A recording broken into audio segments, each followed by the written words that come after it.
Hello everyone, welcome to Strive Grid. Today we are looking at how to group in Canva. So grouping in Canva is very easy. It's a bit confusing at times, but when you get the hang of it, it is quite easy. So this is a different text box and you can group anything, which means you can group text with images or text with graphics or images. You get the point. So this is another text box, this is another graphic, and this is another graphic. So let me put them back together. I'm using Control Z.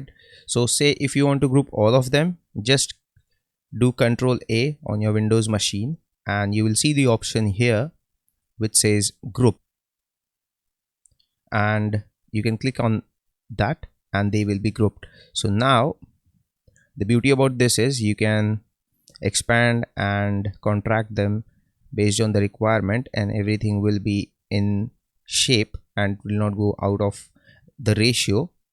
But there is another good thing about this. Say for example you want timeless a bit smaller after grouping it, so you don't have to like ungroup them. You just have to double click exactly on the element like this. It shows you with one click, it shows you that it is here, the focus, and when you double click again and you have say timeless, you increase the size here. Say we will decrease the size here, we'll make it to 80.